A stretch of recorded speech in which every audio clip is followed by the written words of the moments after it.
Hey everyone. So this is going to be a bit of an unorthodox stream. I'm still figuring out my live streaming setup, so I think I'm going to link this in Philbook after the stream is over. But tonight, I'm obviously still not in my normal setup. I am in bed. It is one of those days next to one of my big bookshelves. I'm cuddled up with a blanket, and my cat will probably join me at some point eventually. So let's go ahead and dig in. The Informatics of Domination. In this attempt at an epistemological and political position, I would like to sketch a picture of possible unity, a picture indebted to socialist and feminist principles of design. The frame for my sketch is set by the extent and importance of rearrangements in worldwide social relations tied to science and technology. I argue for a politics rooted in claims about fundamental changes in the nature of class, race, and gender, and an emerging system of world order analogous in its novelty and scope to that created by industrial capitalism. We are living through a movement from an organic industrial society to a polymorphous information system. From all work to all play, a deadly game. Simultaneously, material and ideological, the dichotomies may be expressed in the following chart of transitions from the comfortable old hierarchical dominations to scary new networks I have called the Informatics of Domination. And I guess I'll show these because it's a bit difficult to read. So representation, simulation, bourgeois novel, realism to science fiction and postmodernism, organism to the biotic component, depth, integrity to surface and boundary. I'm not muted. Heat to noise, biology is clinical practice to biology is inscription, physiology to communications engineering. Small group to subsystem, perfection to optimization, eugenics to population control, decadence, magic mountain to obsolescence, future shock, hygiene to stress management, microbiology, tuberculosis to immunology and AIDS, organic division of labor to ergonomics / cybernetics of labor, functional specialization to modular construction, reproduction to replication, organic sex role specialization to optimal genetic strategies, biological determinism to evolutionary inertia, constraints, community ecology to ecosystem, a racial chain of being to neo-imperialism, United Nations humanisms, scientific management in home / factory to global factory electronic cottage, family, market, factory to women in the integrated circuit, family wage to comparable worth, public / private to cyborg citizenship, nature, culture to fields of difference, cooperation to communications enhancement, sex to genetic engineering. If you haven't already watched it, I do have a reading that's very interesting on that note of Baudrillard's The Clone Story. It's in my Cybernetics playlist. Labor to robotics, mind to artificial intelligence, Second World War to Star Wars, white capitalist patriarchy to informatics of domination. This list suggests several interesting things. First, the objects on the right-hand side cannot be coded as natural, a realization that subverts naturalistic coding for the left-handed side as well. We cannot go back ideologically or materially. It's not that God is dead, so is the goddess, or both the revivified and the world's charged with microelectronic and biotechnological politics. In relation to objects like biotic components, one must not think in terms of essential properties, but in terms of design, boundary constraints, rates of flow, the system logics, costs of lowering constraints. Sexual reproduction is one kind of reproductive strategy among many, with costs and benefits as a function of the system environment. Ideologies of sexual reproduction can no longer reasonably call on notions of sex and sex role as organic aspects and natural objects like organisms and families. Such reasoning will be unmasked as irrational, and ironically, corporate executives reading Playboy and anti-porn radical feminists will make strange will make strange bedfellows in jointly unmasking the irrationalisms. Likewise, for race, ideologies about human diversity have to be formulated in terms of frequencies of parameters, like blood groups or intelligence scores. It is irrational to invoke concepts like primitive and civilized. For liberals and radicals, the search for integrated social systems give way to a new practice called experimental ethnography, in which an organic object dissipates in attention to the play of writing. At the head of ideology, we see translations of racism and colonialism into languages of development and underdevelopment, rates and constraints of modernization. Any objects or persons can be reasonably thought of in terms of dissembly and reassembly. No natural architectures constrain system design. The financial districts in all of the world's cities, as well as the export, processing, and free trade zones, proclaim this elementary fact of late capitalism. The entire universe of objects that can be known scientifically must be formulated as problems in communications engineering for the managers, or theories of the text for those who would resist. Both are cyborg semiologies.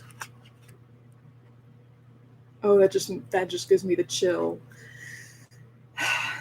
Cybernetic semiotics. One should expect control strategies to concentrate on boundary conditions and interfaces, on rates of flow across boundaries, and not on the integrity of natural objects. Integrity or sincerity of the Western self gives way to decision procedures and expert systems. For example, control strategies applying to women's capacities to give birth to new human beings will be developed in the languages of population control and maximization of goal achievement for the individual decision makers. Control strategies will be formulated in terms of rates, costs of constraints, degrees of freedom. Human beings, like any other component or subsystem, must be localized in a system architecture whose basic modes of operation are probabilistic, statistical. No objects, spaces, or bodies are sacred in themselves. Any component can be interfaced with any other if the proper standard, the proper code, can be constructed for processing signals in a common language. Exchange in this world transcends the universal translation affected by capitalist markets that Marx analyzed so well. The privileged pathology affecting all kinds of components in this universe is stress. Communications breakdown. The cyborg is not subject to Foucault's biopolitics. The cyborg simulates politics, a much more potent field of operations. This kind of analysis of scientific and cultural objects of knowledge, which have appeared historically since the Second World War, prepares us to notice some important inadequacies in feminist analysis, which has proceeded as if the organic hierarchical dualisms ordering discourse in the West, since Aristotle still ruled. They have been cannibalized.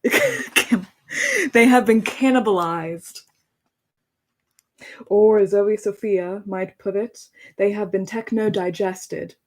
The dichotomies between mind and body, animal and human, organism and machine, public and private, nature and culture, men and women, primitive and civilized, are all in question ideologically. The actual situation of women is in their integration exploitation into a world system of production reproduction and communication called the Informatics of Domination. The home, workplace, market, public arena, the body itself, all can be dispersed and interfaced in nearly infinite polymorphous ways with large consequences for women and others. Consequences that themselves are very different for people and which make potent oppositional international movements difficult to imagine and essential for survival. One important route for reconstructing socialist feminist politics is through theory and practice addressed to the social relations of science and technology, including, crucially, the systems of myth and meaning structuring our imaginations. The cyborg is a kind of disassembled, and reassembled postmodern collective and personal self. This is the self feminists must code.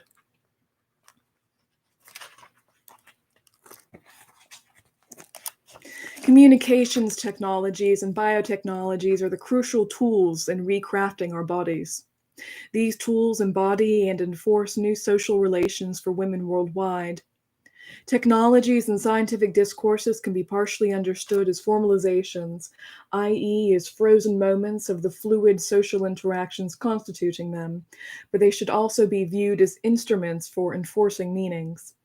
The boundary is permeable between tool and myth, instrument and concept, historical systems of social relations, and historical anatomies of possible bodies, including objects of knowledge.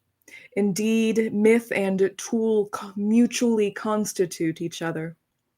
Furthermore, communication sciences and modern biologies are constructed by a common move, the translation of the world into a problem of coding, a search for a common language in which all resistance to instrumental control disappears and all heterogeneity can be submitted to disassembly, reassembly, investment, and exchange.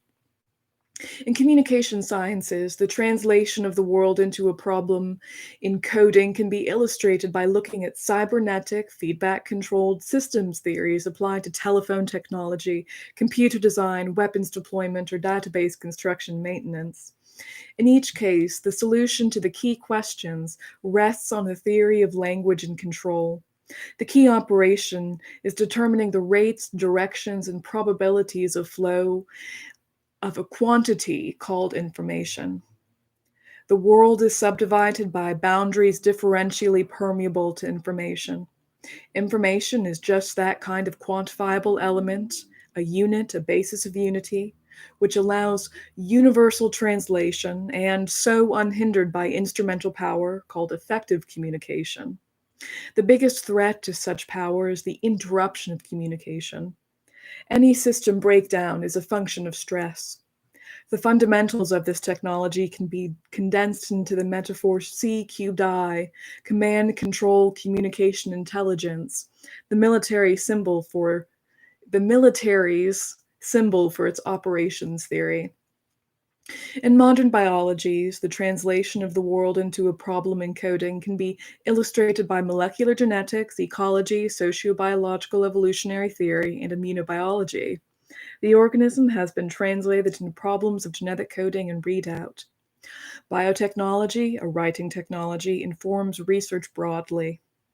In a sense, organisms have ceased to exist as problems of knowledge, giving way to biotic components, i.e., special kinds of information processing devices.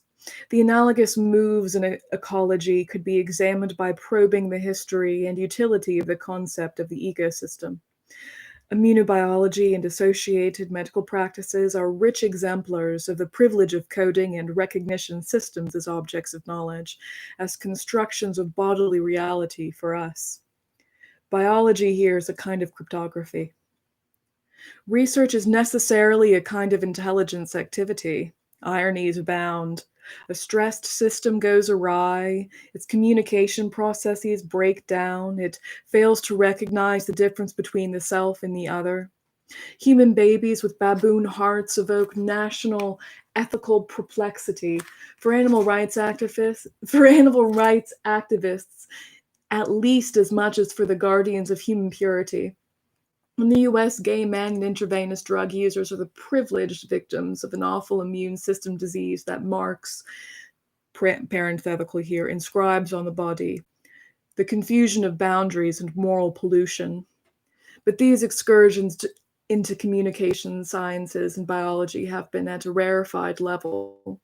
There is a mundane, largely economic reality to support my claim that these sciences and technologies indicate fundamental transformations in the structure of the world for us. Communications technologies depend on electronics. This is fun. So quick pause. One of my favorite things, I buy all of my books used because money. But one of my favorite things is kind of pillaging and playing archaeology with the footnotes people write. And cameras here. And one of someone who is definitely probably new to Haraway wrote in a bit of a scrawl under largely economic reality to support my claim that the sciences and technologies indicate a fundamental transformation in the structure of the world. They said that in their scrawl, we live in a cybernetic world, and world is in all capitals. I like that. Yeah.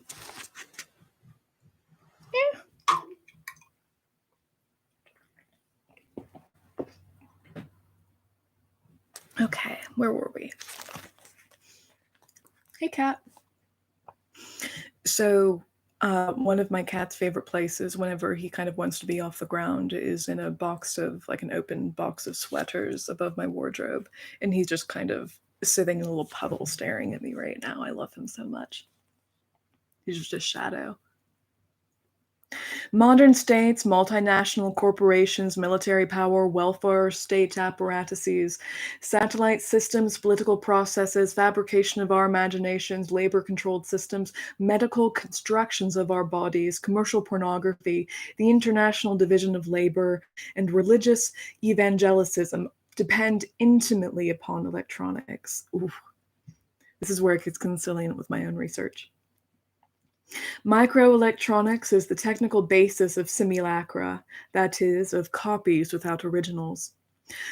Microelectronics mediates the translations of labor and robotics and word processing, sex into genetic engineering and reproductive technologies, and the mind into artificial intelligence and decision procedures. The new biotechnologies concern more than human reproduction.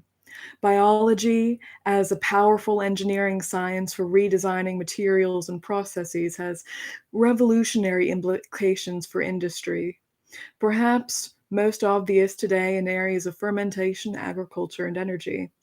Communication sciences and biology are constructions of natural technical objects of knowledge in which the difference between machine and organism is thoroughly blurred. Mind, body, and tool are on very intimate terms. The multinational material organization of production and reproduction of daily life, and the symbolic organization of the production and reproduction of culture and the imagination seem equally implicated. The boundary maintaining images of base and superstructure, public and private, or material and ideal, never seemed more feeble. I've used Rachel, so I dipped into the Hebrew for a moment, the Hebrew pronunciation, sorry.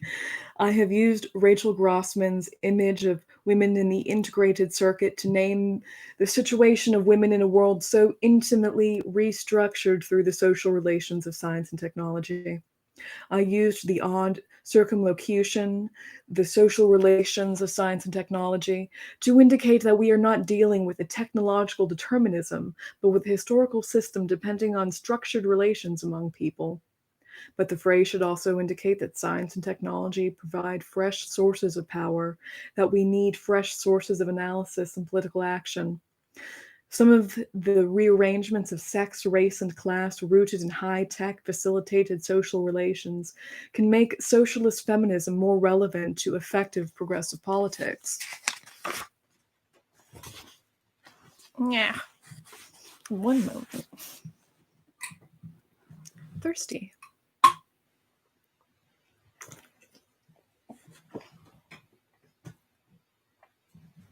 Okay.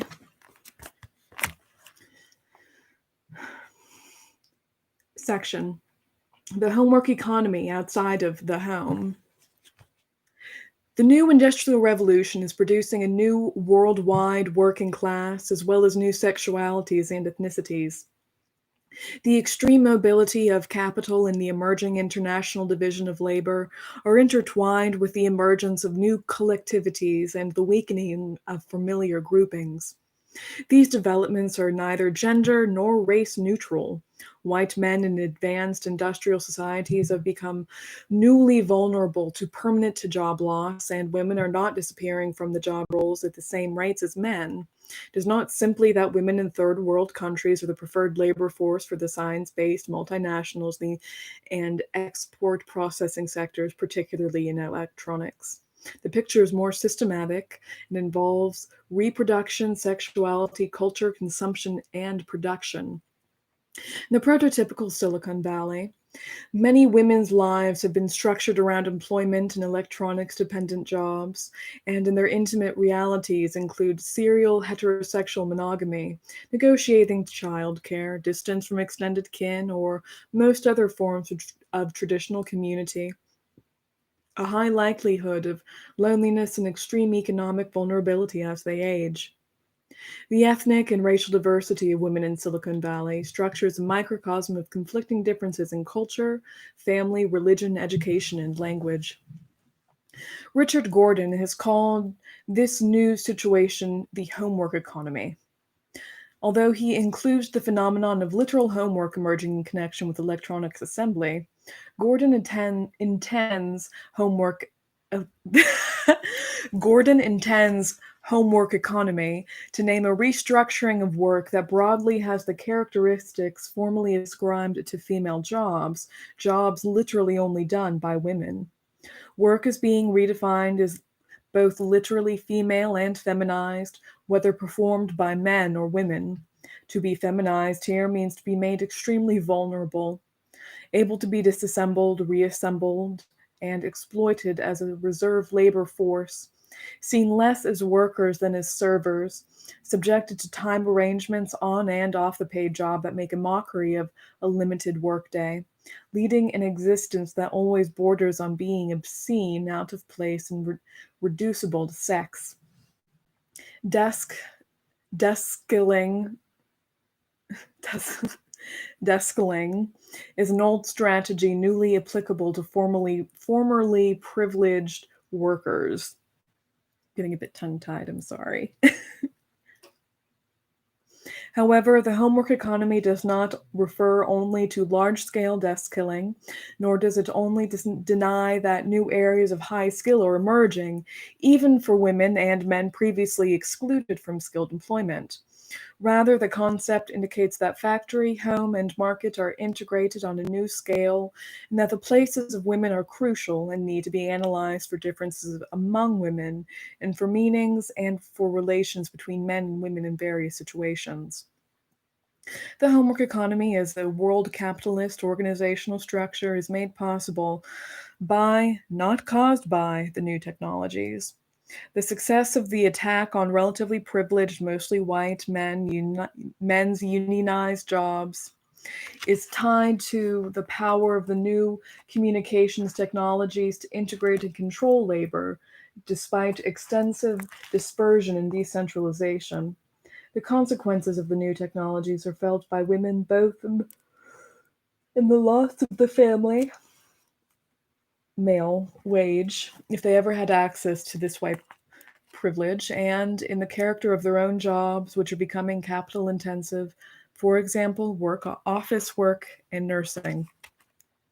The new economic and technological arrangements were also related to the collapsing welfare state and the ensuing intensification of demands on women to sustain daily life for themselves as well as for men, children, and old people. The feminization of poverty, generated by dismantling the welfare state, by the homework economy where stable jobs become the exception, and sustained by the expectation that women's wages will not be matched by male income for the support of children, has become an urgent focus. The causes of various women headed households are a function of race, class, or sexuality, but their increasing generality. Oh, I'm so sorry. It's not. Hi, good evening. Thank you for popping in and joining me. I apologize for yawning. It's that time of the year, guys. Okay, where was I? It's not Haraway that's making me yawn.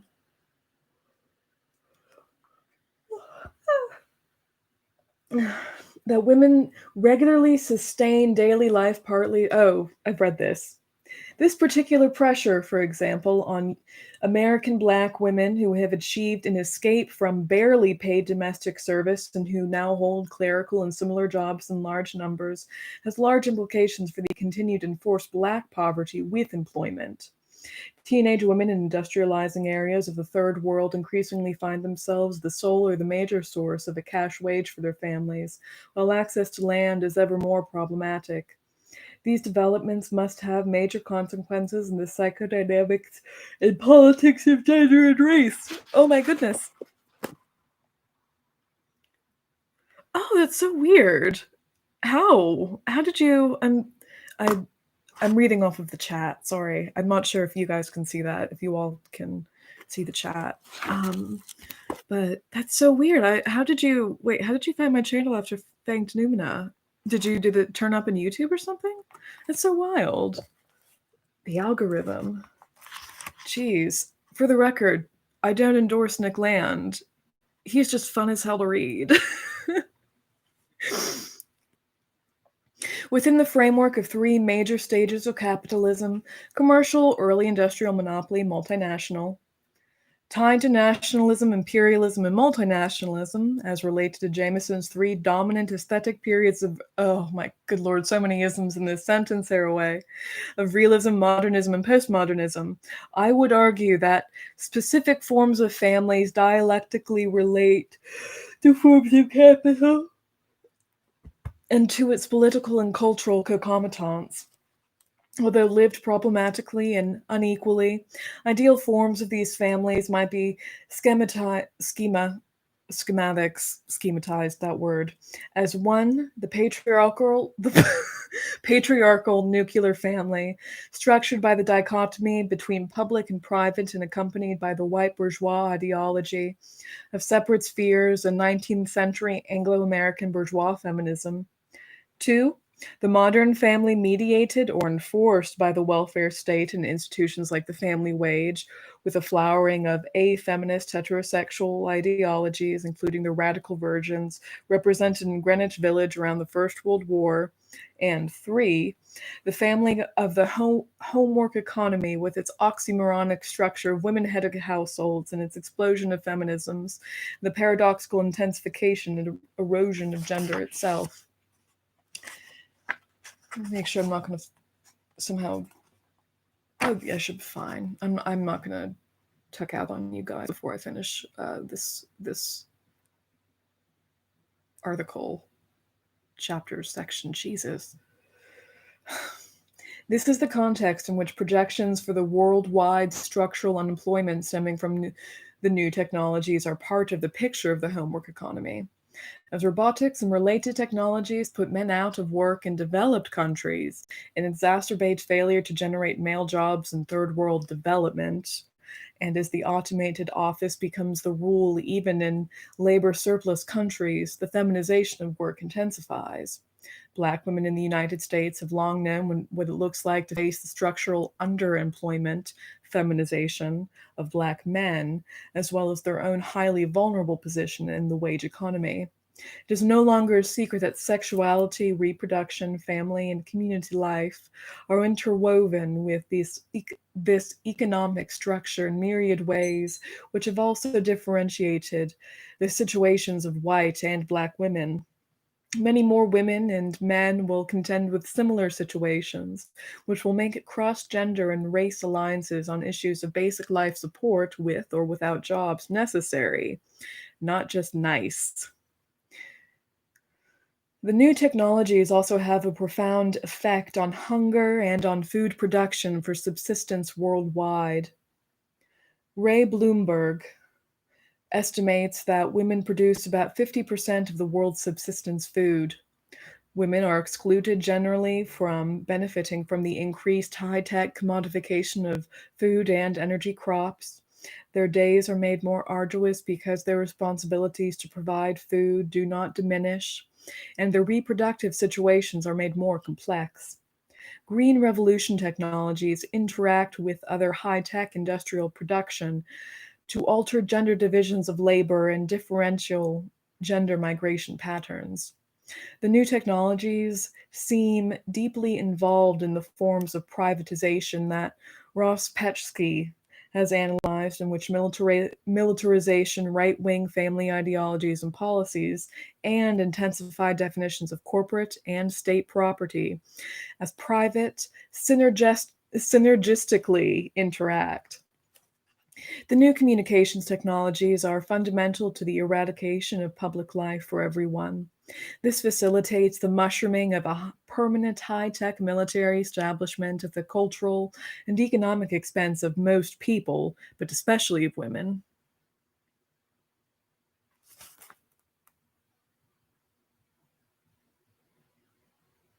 Oh, quick pause to address Watcher in the chat. So the current book I'm reading, well, it's actually the entire book is Simian Cyborgs and Women, The Reinvention of Nature by Donna Haraway, which is a seminal work in contemporary thoughtful feminisms at the axis of the self. And what I'm reading from this book in particular is her essay, A Cyborg Manifesto, which is probably the most seminal, well, the movement cyborg feminism is Donna Haraway's A Cyborg Manifesto, because cyborg feminism. But yes, that's what that's about. There is a part one. It's definitely from that time period, if you can tell, especially with her concentration on certain immunological issues, especially with the AIDS crisis. That's where a lot of that anxiety and American current contemporary issue context is coming from, and the way she discusses that. Actually, let me check the copyright page. I think it was 83.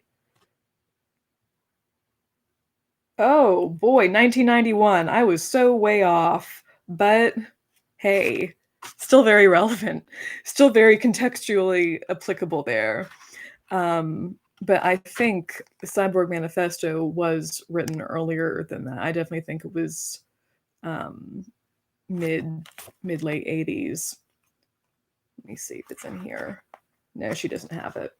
But that's what it's about. If you are kind of lost, the part one is also on my channel. This is a continuation of an earlier stream.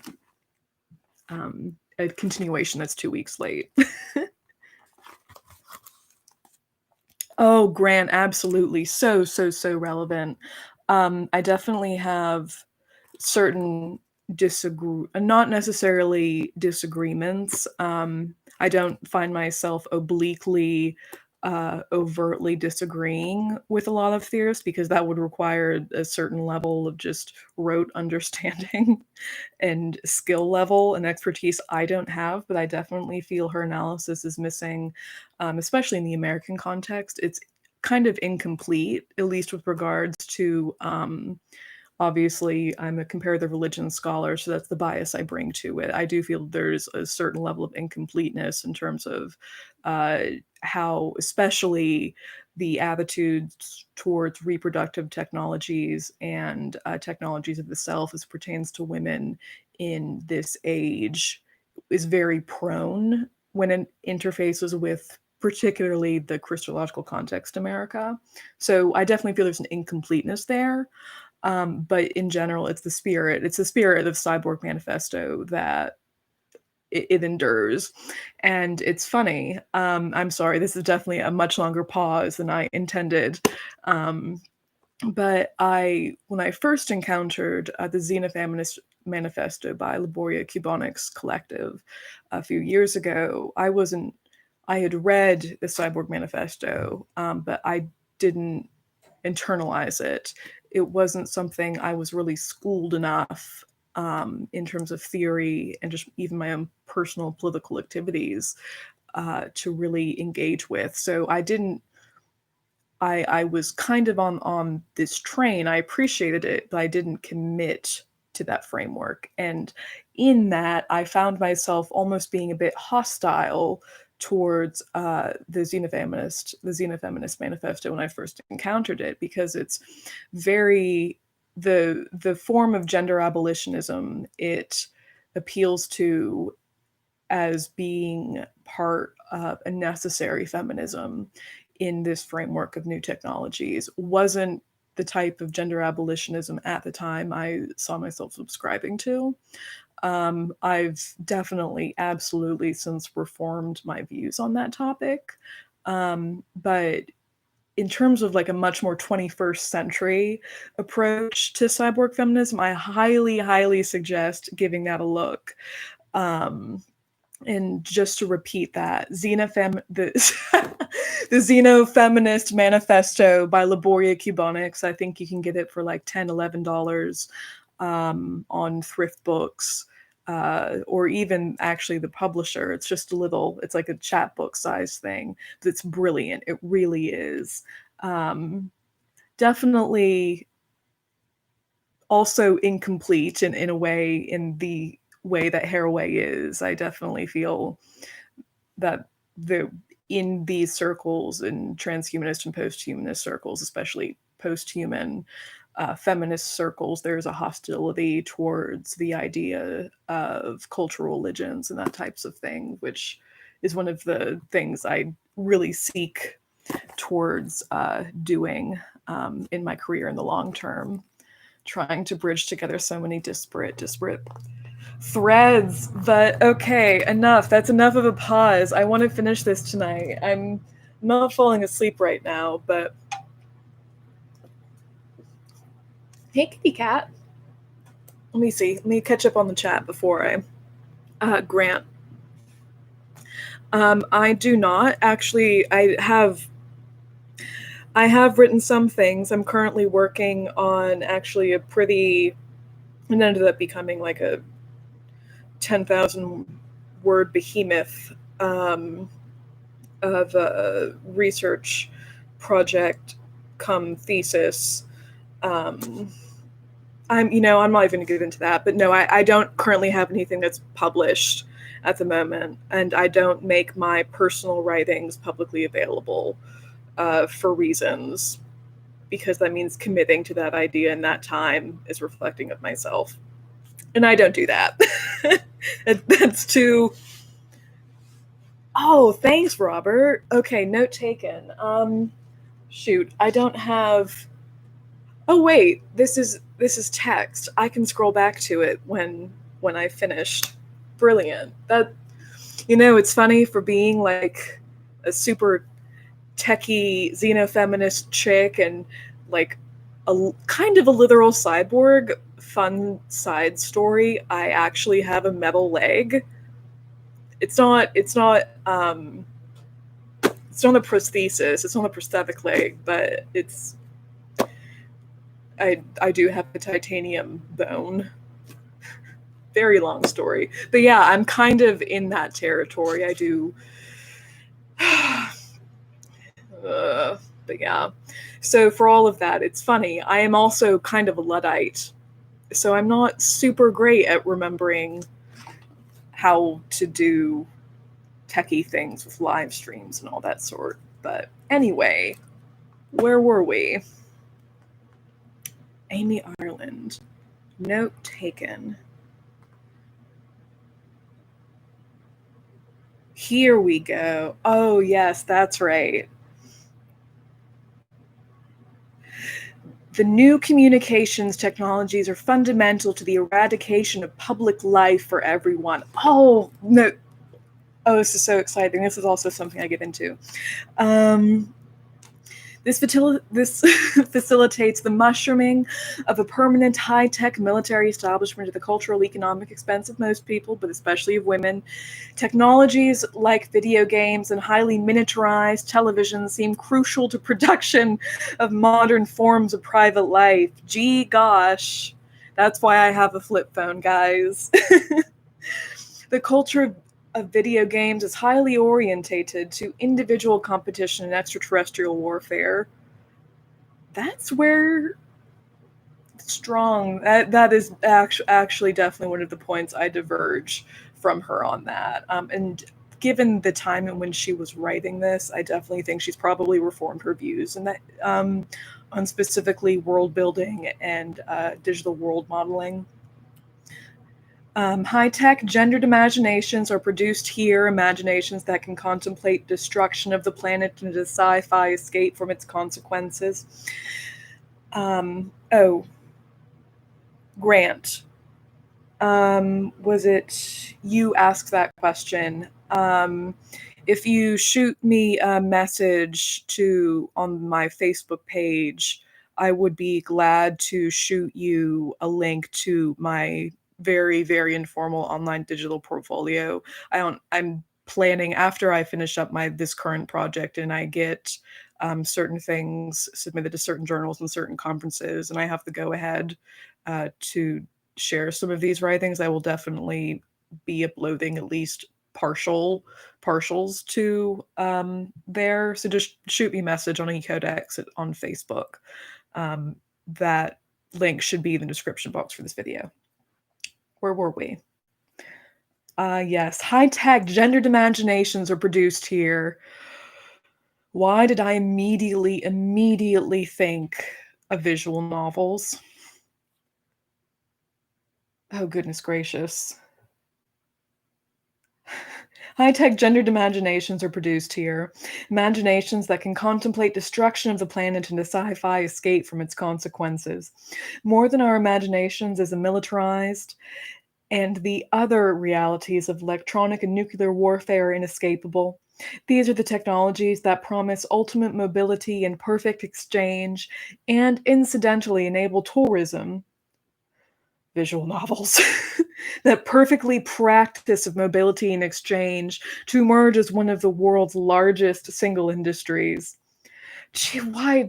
Oh no! Why did I think of visual novels? Because now this is going to color the rest of my reading. There's going to be so much side commentary now. I'm so sorry, guys. The new technologies affect the social relations of both sexuality and of reproduction, and not always in the same ways. Oh no. The close ties of sexuality and instrumentality, of views of the body, and as a kind of private satisfaction and utility maximizing machine are described nicely in socio-biological origin stories that stress a genetic calculus and explain the inevitable dialectic of domination of male and female gender roles. These sociobiological stories depend on a high-tech view of the body as a biotic component or cybernetic communication system. Among the many transformations of reproductive situations is the medical one, where women's bodies have boundaries newly permeable to both visualization and intervention. Oh no, it's like an intrusive thought now. It's a texture to my reading right now. I just cannot stop thinking in the back of my mind about dating sims. I should really do a project on those.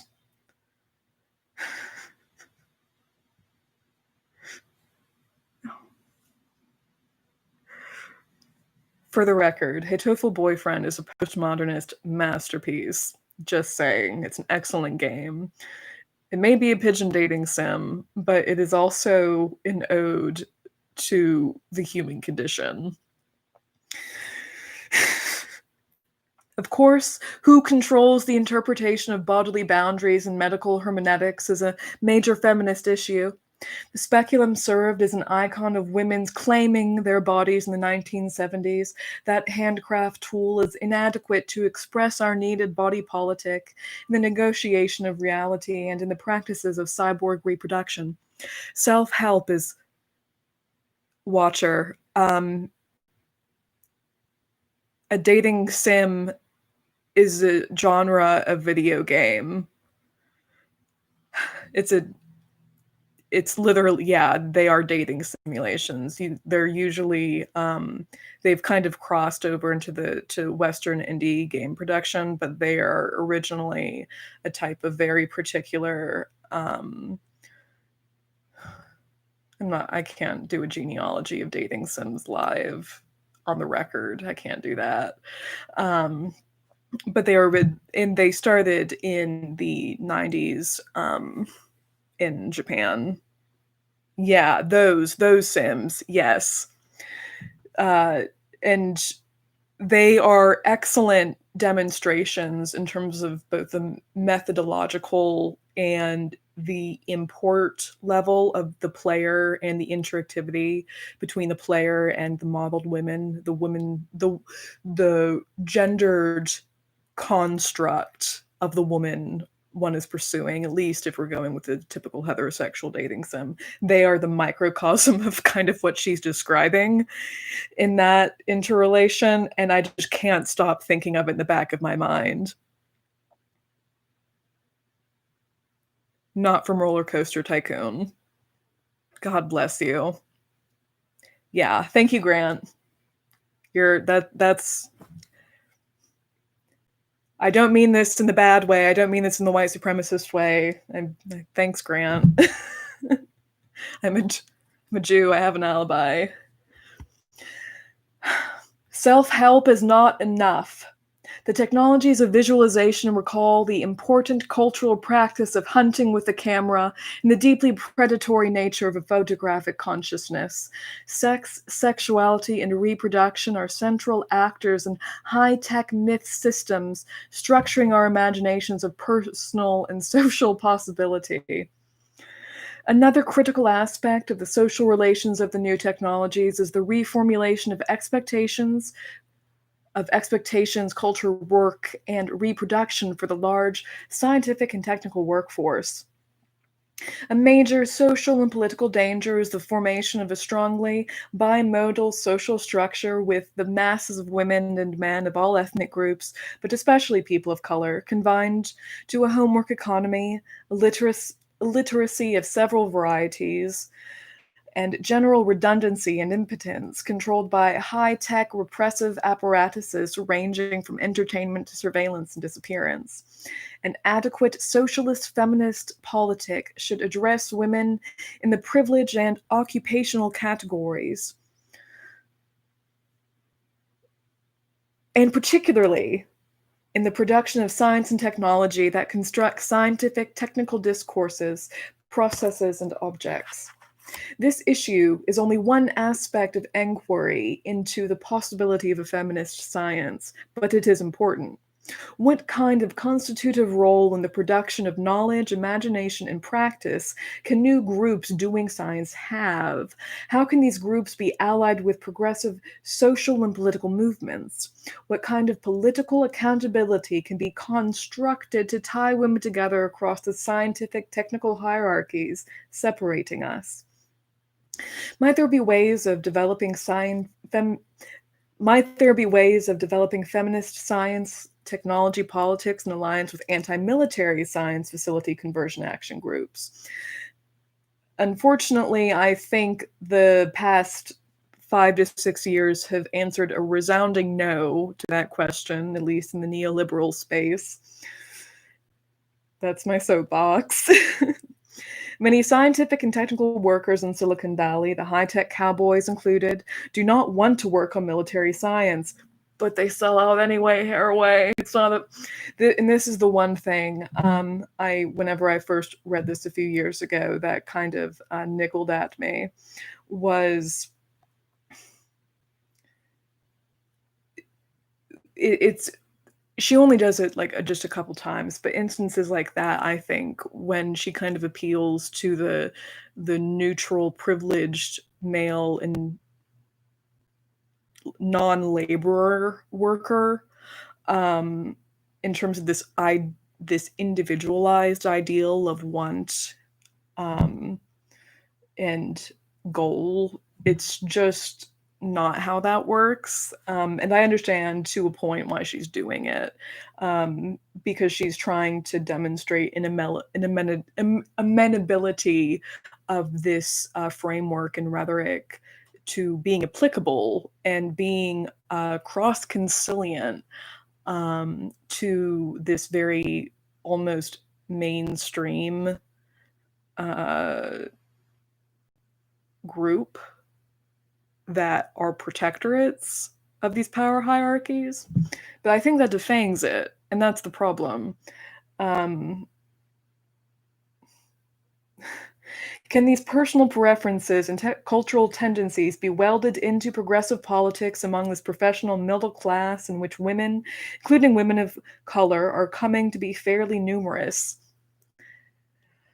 And coming at you, 1980. Oh, that wasn't 20 years ago. That was 40 years ago. The answer is a resounding no. My God, this was 40 years ago. Women in the integrated circuit.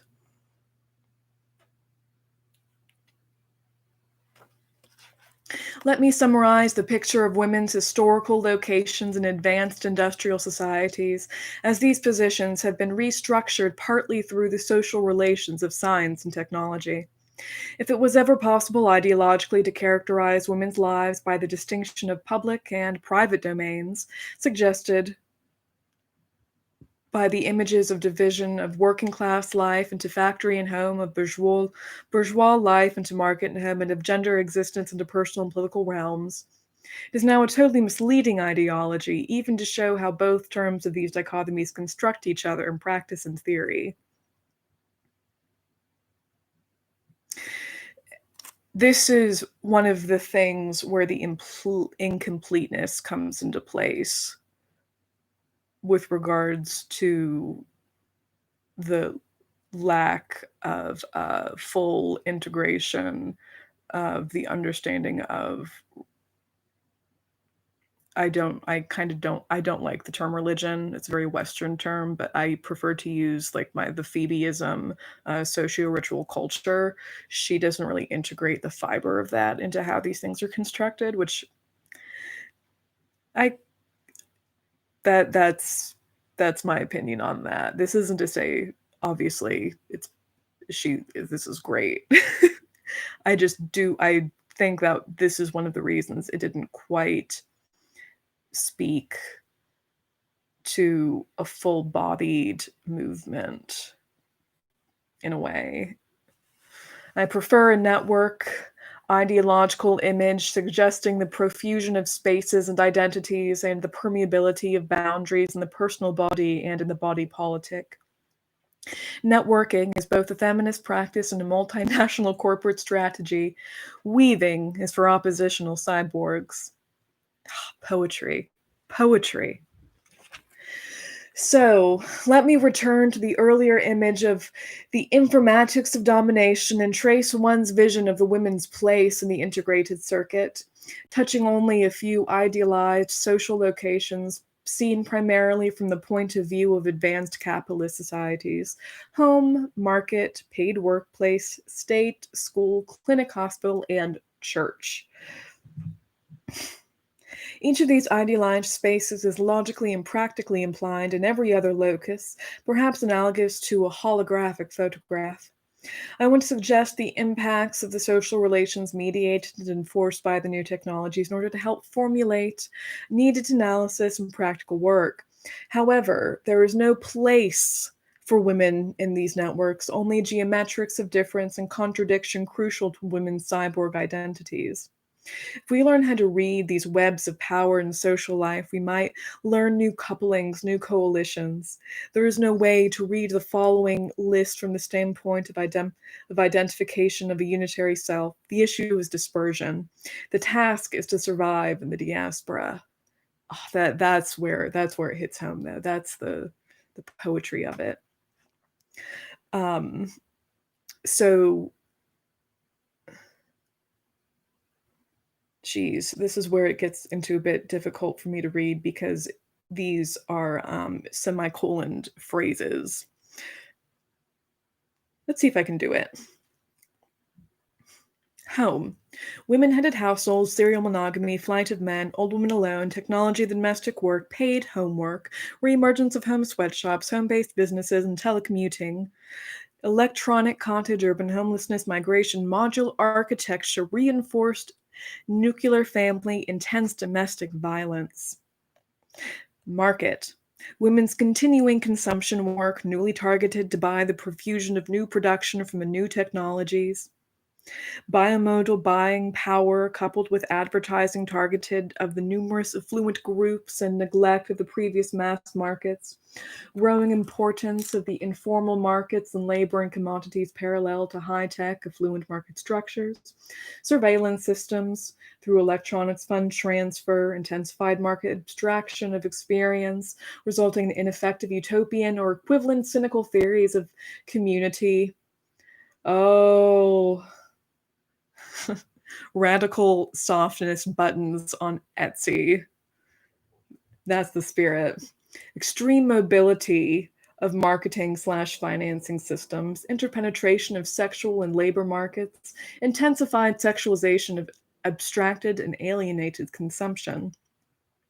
Paid workplace. Continued intense sexual and racial division of labor, but considerable growth of membership in privileged occupational categories for many white women and people of color. Impact of new technologies on women's work and clerical service, manufacturing, agricultural, electronics, international restructuring of working classes, development of new time arrangements to facilitate the homework economy, including flex time, part-time, overtime, no time. Homework and outwork, increased pressures for two-tiered wage structures. Significant numbers of people in cash-dependent populations worldwide with no experience or no further hope of stable employment, most labor marginal or feminized. You know, that's something I really do appreciate is the undercurrent of the way she doesn't frame denigration in terms of male centricity, because that's not how patriarchy works. Patriarchy hinders men by making them women. It's not emasculation, it's feminization. So I appreciate the way she centers that phraseology. State. Continued erosion of the welfare state, decentralizations with increased surveillance and population and control, citizenship by telematics, imperialism, and power broadly in the form of information rich / information poor differentiation. Oh heavens, I worked in a public library. Don't even need to tell me twice about that. Increased high-tech militarization, increasingly opposed by many social groups. Reduction of civil service jobs as a result of the growing capital intensification of office work, with implications for occupational mobility for women of color. Growing privatization of material and ideological life and culture. Close integration of privatization and militarization. The high-tech forms of bourgeois, capitalist, personal, and public life. Invisibility of different social groups to each other, linked to psychological mechanisms of belief in abstract enemies. School. Deepening coupling of high-tech capital needs and public education at all levels, differentiated by race, class, and gender. Managerial classes involved in all educational reform and refunding at the cost of remaining progressive educational democratic structures for children and teachers. Education for mass ignorance and repression in technocratic and militarized culture. Growing anti-science mystery cults and dissenting and radical political movements. continued relative scientific literacy among white women, growing industrial direction of education, especially higher education, by science-based multinationals, highly educated, numerous elites in a progressive bimodal society. Pause.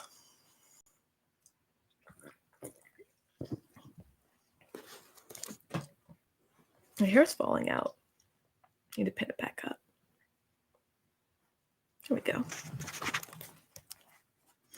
Clinic-hospital. Oh, this was the fun one. And this is where, I can't remember. Does she get into the surveillance aspect here? You know, she didn't quite get into it with school either. That's interesting. Specifically, the I'm referring to is, if you know, you know, Foucault's work, and I've actually referenced Technologies of the Self earlier. He's definitely become kind of a cornerstone of my current project. But Discipline and Punish, Surveillance, Panopticon, so on and so forth. How the self is constructed by mutual surveillance and self-surveillance, especially in hierarchical systems that are built to feminize their worker or feminize the client/patient, so on and so forth.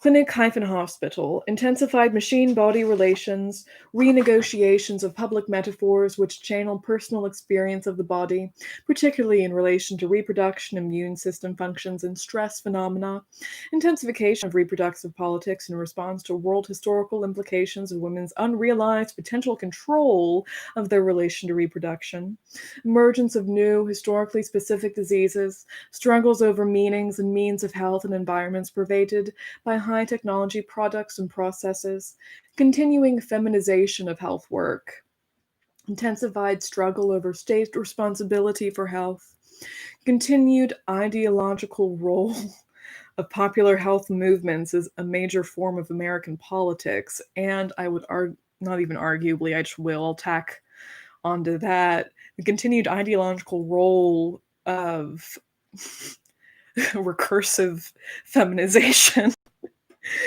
of reproductive displacement is a major form of identification within American politics. Amy Coney Barrett and the church. She gets there, then she pulls back, and then she gets there again in this section.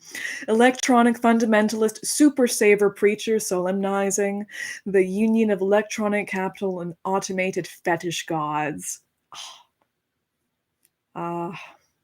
Intensified importance of churches in resisting the militarized state, central struggle over women's meanings and authority in religion, continued relevance of spirituality intertwined with sex, death, and political struggle.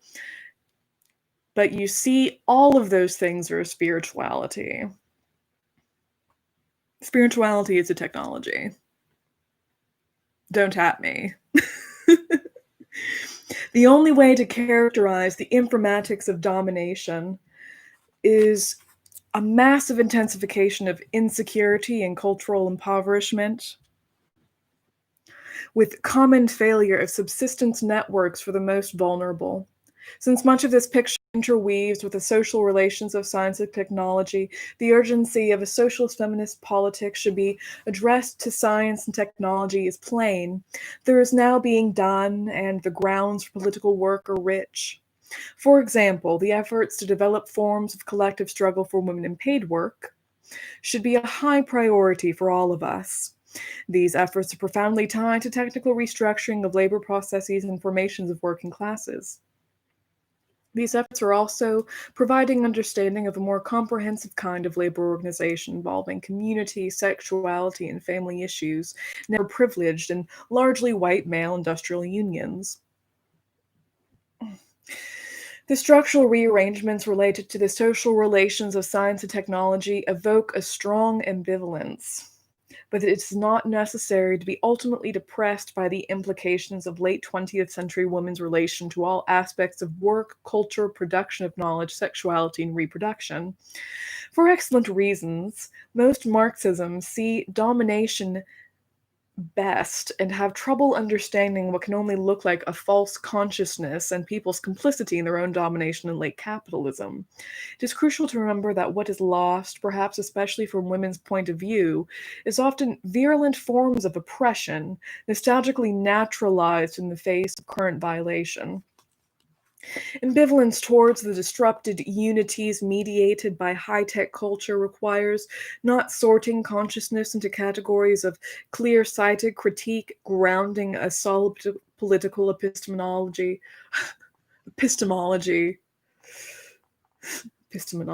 nice, versus manipulated false consciousness, but subtle understanding of emerging pleasures, experiences, and powers with serious potential for changing the rules of the game. There are grounds for hope in the emerging bases for new types of unity across race, gender, and class, as these elementary units of socialist feminist analysis themselves suffer protean transformations. Intensifications of hardship experienced and worldwide in connection with the social relations of science and technology are severe. But what people are experiencing is not transparently clear, and we lack subtle connections for collectively building effective theories of experience. Oh, Haraway, it gets so much worse. You wrote this in 1985. It just gets so much more complicated. Oh boy. No, it's communications is probably I genuinely feel the only field that has really been even moderately, and some literary scholars that I've been reading recently have had some very interesting approach to cybernetics, because they're kind of at the point of distilling theory in a very interdisciplinary way. Same with communications, but everyone else, and even within those fields, the majority of scholars, is just kind of an active post-mortem, because by the time you've done your work, you've done your ethnography of the digital space, and it's been published, or whatever it's been, 2 years, and everything is completely changed. Never mind when the frame of reference you're bringing to it is one of exteriority. I ranted about this in my last chatty live stream, that everyone approaching these ambivalent and digital spaces is so much so an outsider. It's kind of almost has this "how do you do, fellow kids" mentality. But I just, Donna Haraway, it gets so much worse. It gets even less transparently clear. In fact, it gets pretty damn opaque. Present efforts, Marxist, psychoanalytic, feminist, and anthropological, to clarify even our experience is rudimentary. I am conscious of the own perspective provided by my historical position, a PhD in biology for an Irish Catholic girl made possible by Sputnik's impact on US national science education policy. I have a body and mind as much constructed by the post-World War arms race and Cold War as by the women's movements. There are more grounds for hope in focusing on the contradictory efforts of politics designed to produce loyal American technocrats, which also produced large numbers of dissidents, than in focusing on present defeats. The permanent partiality of feminist points of view has consequences for our expectations of forms of political organization and participation. We do not need I was about to say totalitarian. That's not the word. We do not need a totality in order to work well. The feminist dream of a common language, like all dreams for a perfectly true language, of a perfectly faithful naming of an experience, is a totalizing and imperialist one. In that sense, dialectics too was a dream language. longing to resolve contradiction. Perhaps ironically, we can learn about our fusions with animals and machines, how not to be man, the embodiment of Western logos, from the point of view of pleasure in these potent and taboo fusions made inevitable by the social relations of science and technology. There might indeed be a feminist science. Oh, here we go. Cyborgs, a myth of political identity. And so this is the last section of the Cyborg Manifesto. And it's the one where she just kind of does a genealogy of her influences. And particularly something I do want to gonna address the chat super quickly. If there's some positive and encouraging philosophy in this, absolutely. Does this not stir your soul?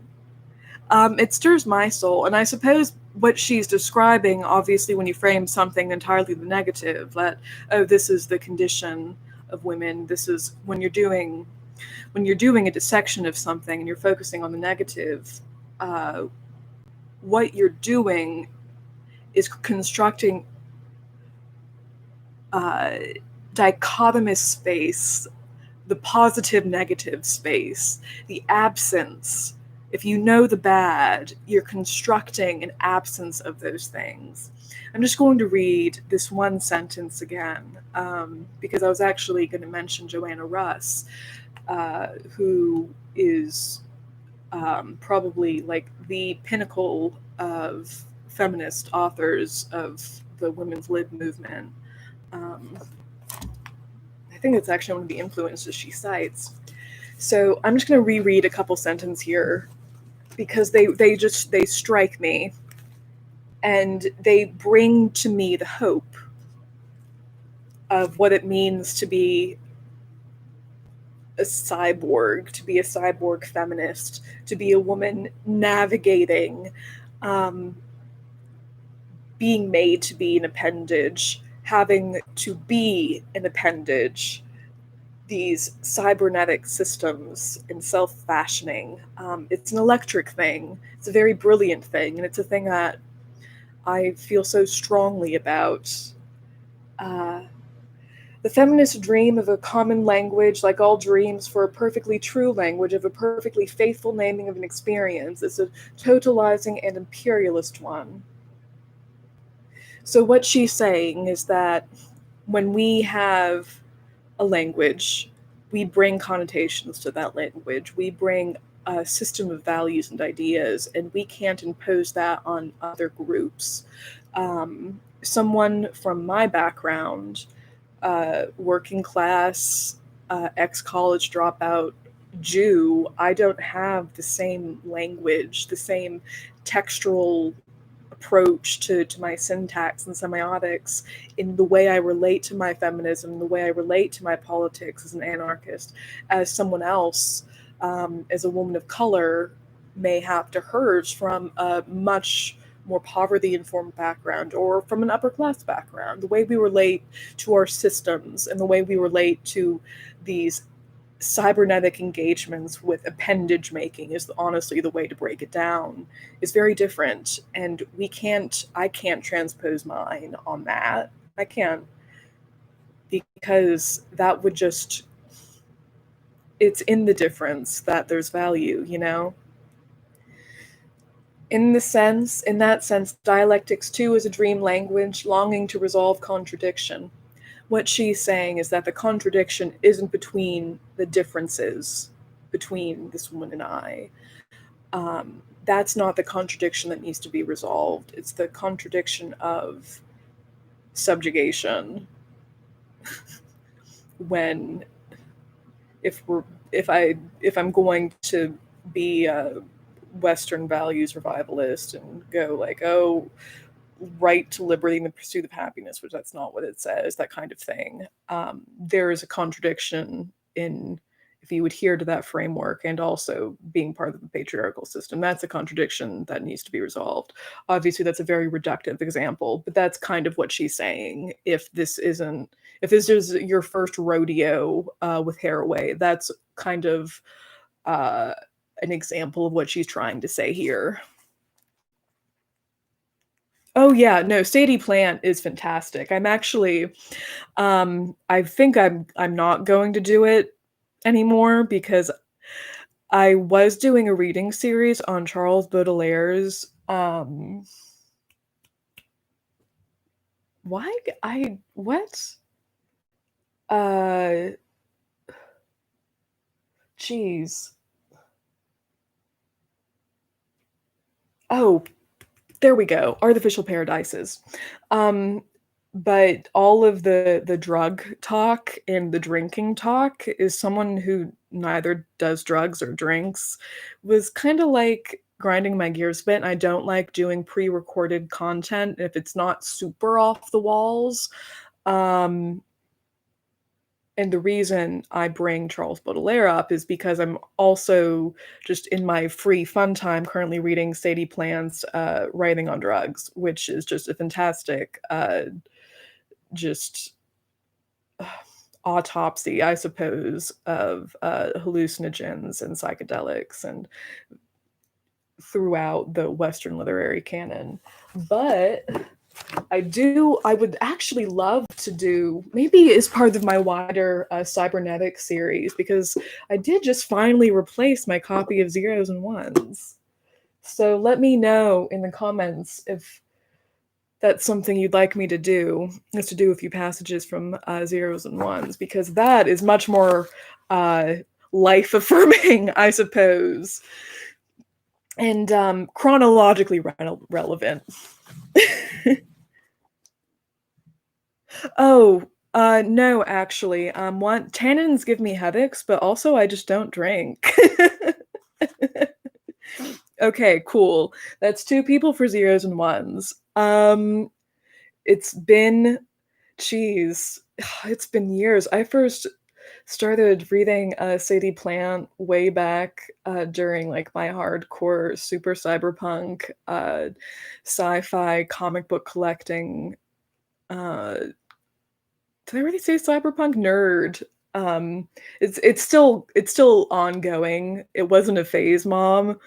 But that's when I first read Sadie Plant. And from there, I kind of veered off into distant horizons, but I've been really, really wanting to revisit her with fresher eyes that actually kind of genuinely understand what she's saying. Very, very formative.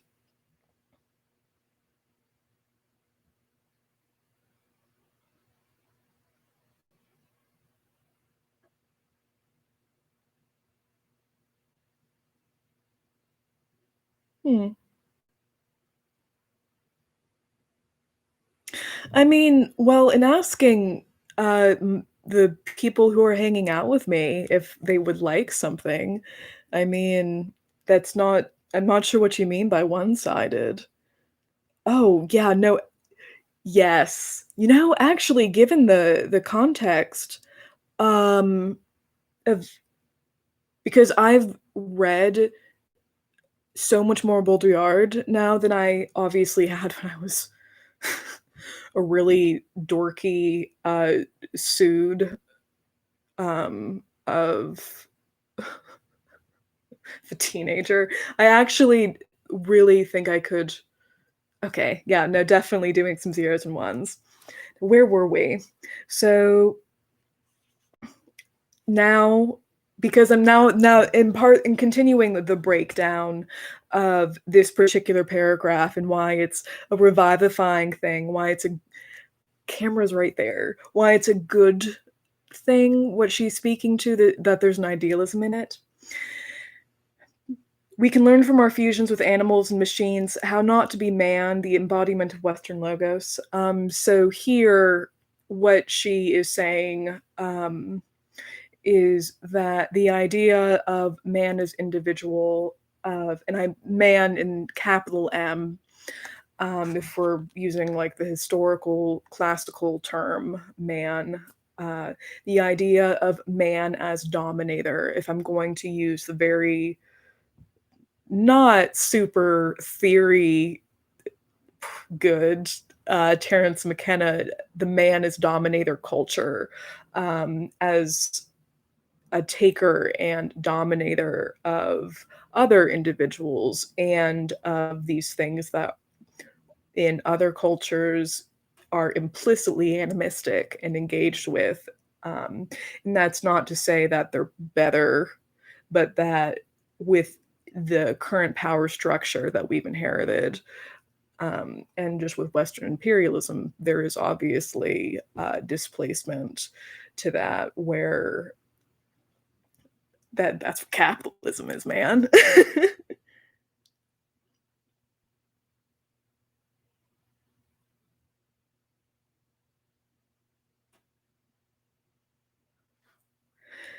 Okay.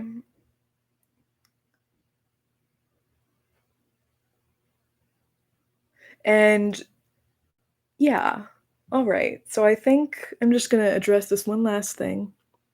Oh no, the so what I was going to say is, because I think I started off that inquiry, if someone would like that particular plant book off with an if, kind of expecting no one to say anything. But if people did say something, I would engage with that. But I don't necessarily expect input, if that makes sense. I don't know. Because if someone doesn't want it, that's totally fine. But yeah, I don't know. I've actually done a couple Heidegger readings. I don't know. I think I actually may have one backed up here. It was on the question concerning technology, but he is pretty dry. So it would have to be. I need to go through some of his other basic writings, because one of the issues with Heidegger is that it's the same one I have with Hegel, in terms of the way his translators kind of go about translating his works. It feels kind of incomplete if I don't understand German, um, in which I need to actually learn at some point for my doctoral program in the future. Anyway, cyborgs, a myth of political identity. Back to the topic at hand. I want to conclude with a myth about identity and boundaries which might inform late 20th century political imaginations. I am indebted in this story to writers like Joanna Russ, Samuel R. Delany, who I have Dahlgren. Oh, shoot. Dahlgren by Samuel R. Delany is actually one of my favorite books. I have it right here. I can't pull it off my shelf without turning my shelf over. John Varley, James Tiptree Jr., Octavia Butler, Monique Wittig, and Vonda McIntyre. Oh, the classics.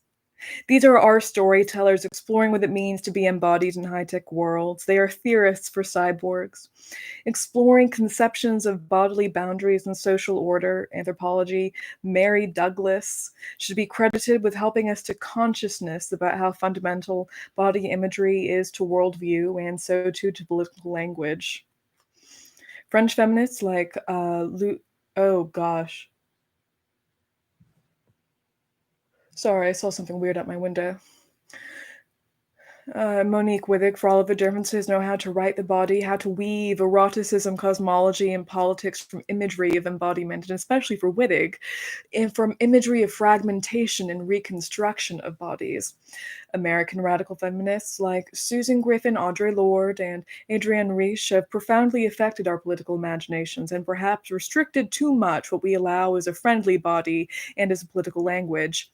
They insist on the organic, opposing to it the technological. But their symbolic systems and related positions of ecofeminism and feminist paganism, replete with organicisms, can only be understood in Sandoval's terms as oppositional ideologies fitting in the late 20th century. They would simply bewilder anyone not preoccupied with the machines and consciousness of late capitalism. In that sense, they are part of the cyborg world. But there are also great riches for feminists in explicitly embracing the possibilities and the inherent in the breakdown of clean distinctions between organism and machine, and similar distinctions structuring the Western self. In the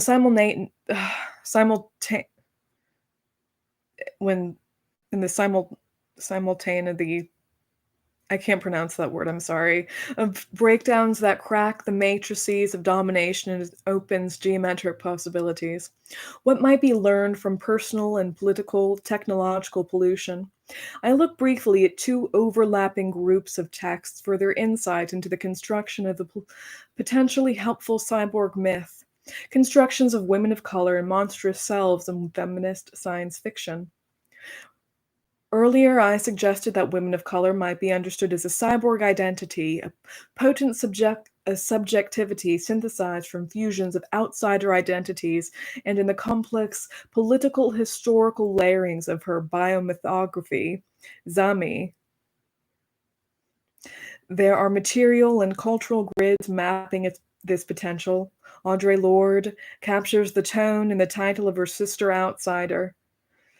In my political myth, Sister Outsider is the offshore woman who U.S. workers, female and feminized, are supposed to regard as the enemy preventing their solidarity.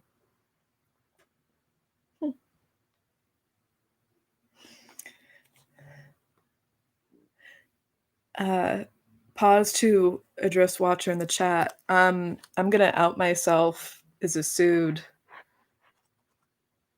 Pursued? This P is silent, I believe. Oops.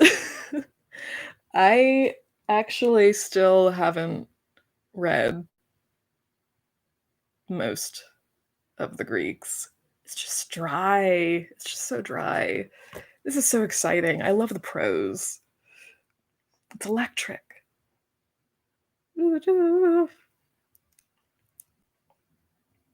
Onshore, inside the boundary of the United States, sister outsiders are potential amidst the races and ethnic identities of women manipulated for division, competition, and exploitation in the same industry.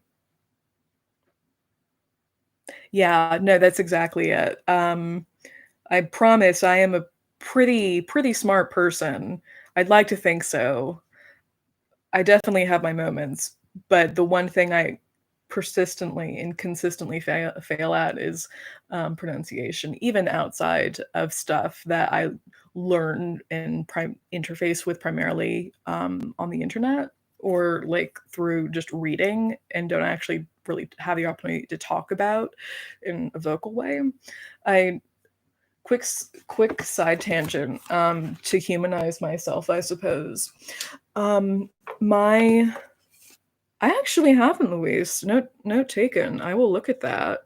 Um, but this pronunciation issue goes back to, and it may be because I'm autistic and just have a very, I do have a mild speech impediment. If you haven't noticed, when I was a kid, I couldn't pronounce Caesar for the life of me, and naturally, it always ended up being Caziar, and no one corrected me until I was 12.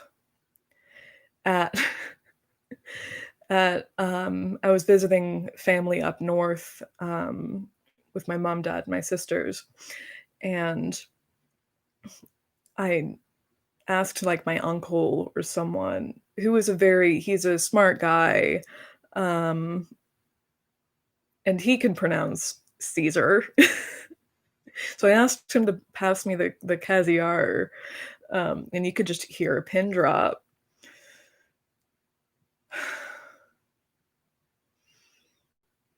Yeah, it's what's another one? I worked in a museum. I worked in an art museum for a long time. And I still actually am on very good terms with them. I'm hoping to go back and volunteer within a month here or two with when COVID restrictions let up. But I've worked in art museums for years. I actually interned there, and I still don't know if it's ceramic or ceramic.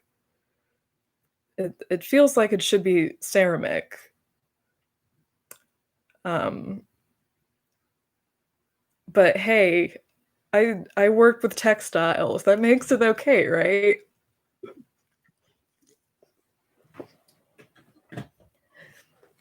So it's not just my theory.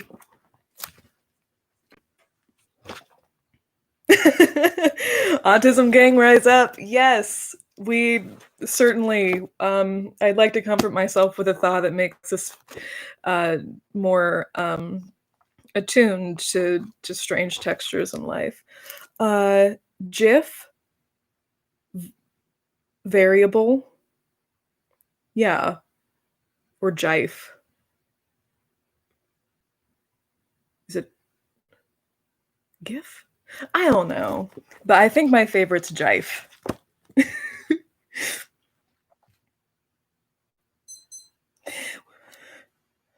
Women of color are the preferred labor force for the science-based industries, the real women for whom the worldwide sexual market, labor market, and politics of reproduction kaleidoscope into daily life.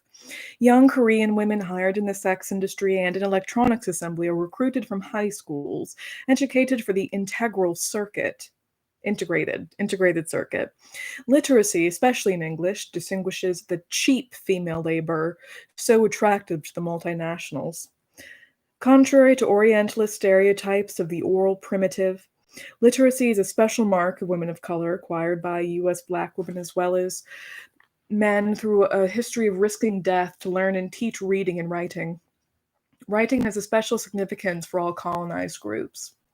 Writing has been crucial to the Western myth of just the distinction between oral and written cultures, primitive and civilized mentalities, and more recently to the erosion of that distinction in postmodernist theories attacking the phallocentrism of the West with its worship of the monotheistic, phallic, authoritative, and singular work, the unique and perfect name.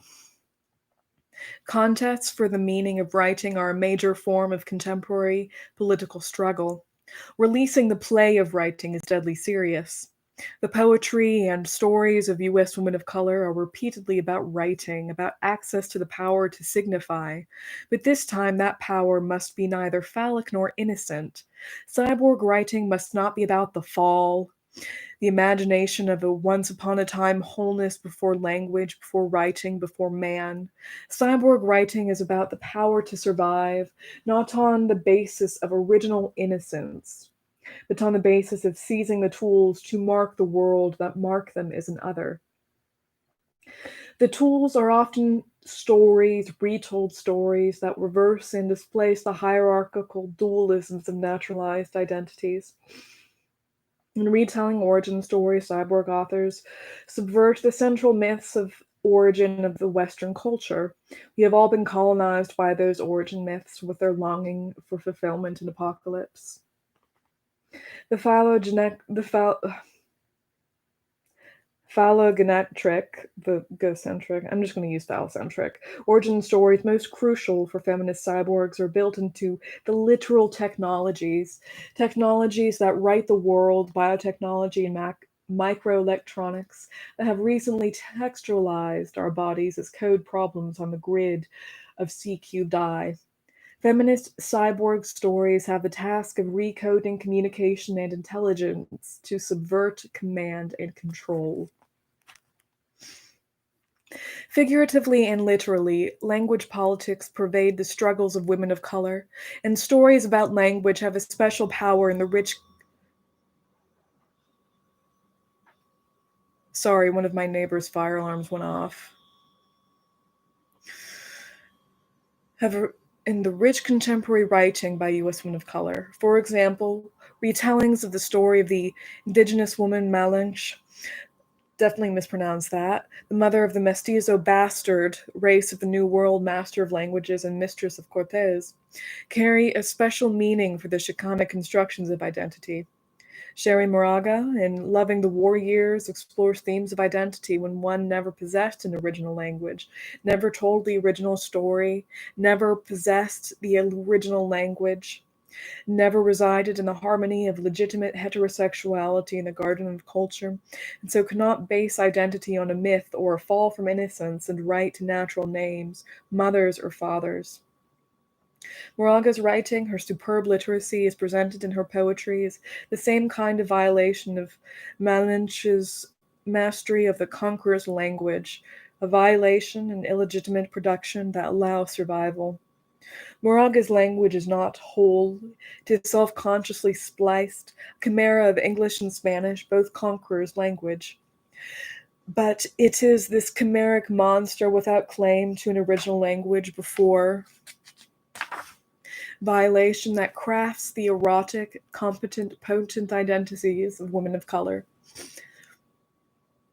Sister Outsider hints at the possibility of world survival not because of her innocence, but because of her ability to live on the boundaries, to write without the founding myth of original wholeness, with its inescapable apocalypse, a final return to a deathly oneness that man is imagined to be the innocent and all-powerful mother, freed at the end from another spiral of appropriation by her son. Writing marks Moraga's body, affirms it as the body of a woman of color against the possibility of passing it into the unmarked category of the Anglo father, or into the Orientalist myth of original illiteracy of a mother that never was. Malinche was the mother here, not Eve before eating the forbidden fruit. Writing affirms Sister Outsider, not the woman before the fall into the writing, neated by the phallocentric family of man. Writing is preeminently the technology of cyborgs, etched surfaces of the late 20th century. Cyborg politics is the struggle for language and the struggle against perfect communication, against the one code that translates all meaning perfectly, the central dogma of phallocentrism. That is why cyborg politics insist on noise and advocate pollution, rejoicing in illegitimate fusions of animal and machine. It's raining. These are the couplings which make man and woman so problematic, subverting the structure of desire, the force imagined to generate language and gender, and so subverting the structure and modes of reproduction of Western identity, of nature and culture, of mirror and eye, slave master body and mind. We did not originally choose to be cyborgs, but choice grounds a liberal politics and I can pronounce epistemology that imagines the reproduction of individuals before the wider replications of texts. From the perspective of cyborgs, freed of the need to ground politics in our privileged position of the oppression that incorporates all other dominations, the innocence of the merely violated, the ground of those closer to nature, we can see powerful possibilities. Feminisms and Marxisms have run aground on Western epistemological imperatives to construct a revolutionary subject from the perspective of a hierarchy of oppression and/or a latent position of moral superiority, innocence, and greater closeness to nature. With no available original dream of a common language or original symbiosis promising protection from hostile masculine separation, but written into the play of a text that has no finely privileged reading or salvation history, to recognize oneself as fully implicated in the world frees us of the need to root politics and identification, vanguard parties, purity, and mothering. Stripped of identity, the bastard race teaches about the power of the margins and the importance of a mother like Malinche. Malenke? Yeah. Women of color have transformed her from the evil mother of masculinist fear into the originally literate mother who teaches survival. This is not just literary deconstruction, but liminal transformation. Every story that begins with original innocence and privileges the return to wholeness imagines the drama of life to be individuation, separation, the birth of the self, the tragedy of autonomy, the fall into writing, alienation. That is war, tempered by imaginary respite in the bosom of the other. These plots are ruled by a reproductive politics. Rebirth without flaw, perfection, abstraction.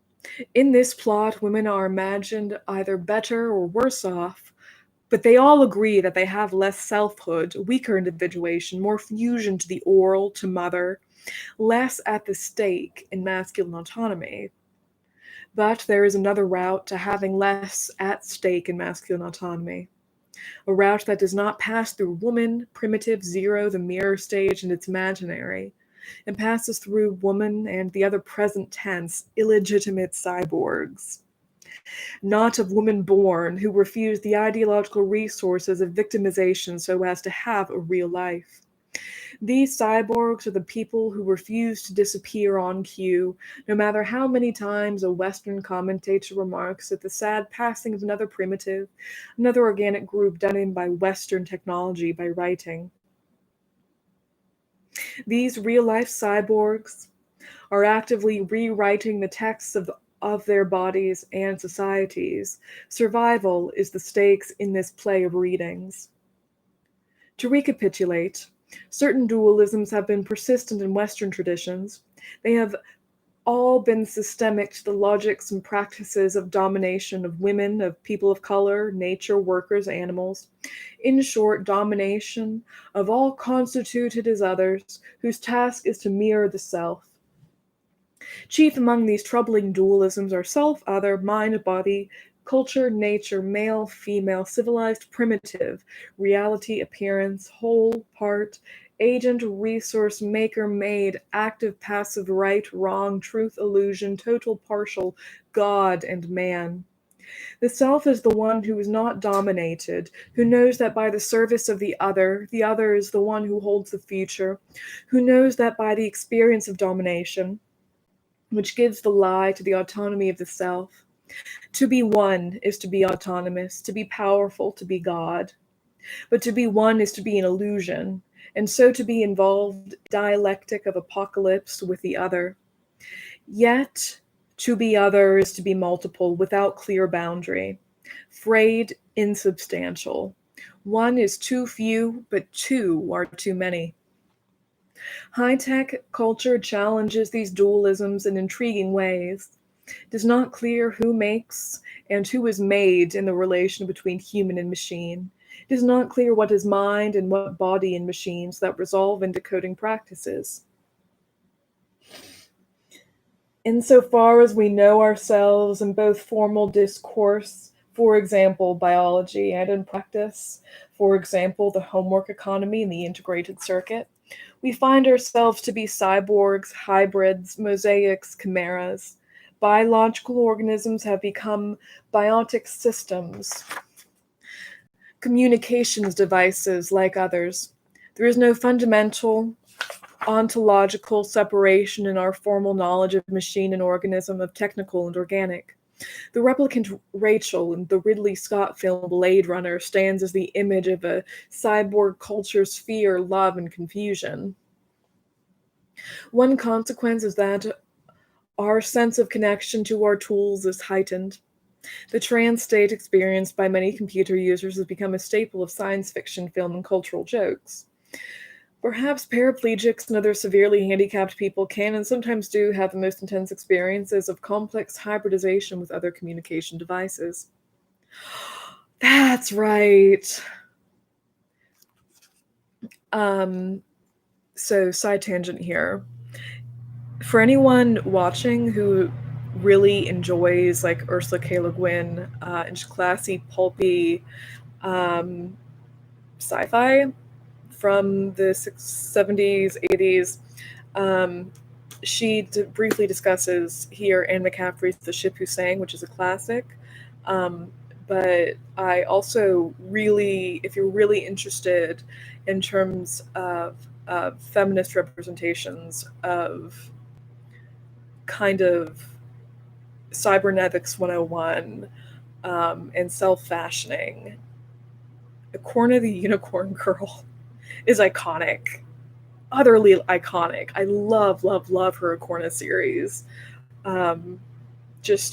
It's definitely much more classic science fiction, very space wars and interstellar travel and that kind of thing.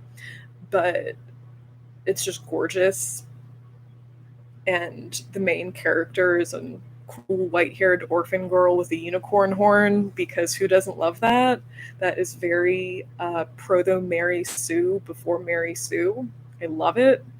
But this protagonist breaks up like sex trafficking rings and abusive coal mining situation, not coal mining, but ore mining situations and interstellar colonies. And it's just, she's amazing. Please read A Corner of the Unicorn Girl.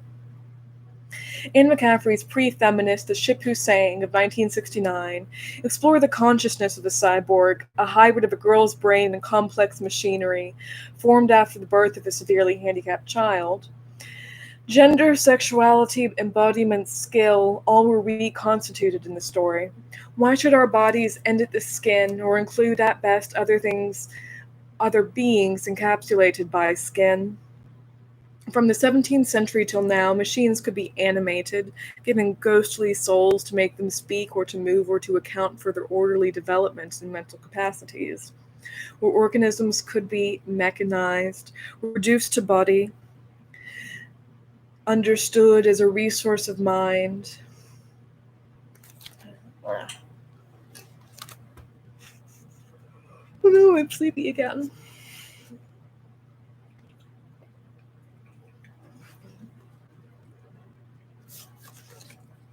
Okay.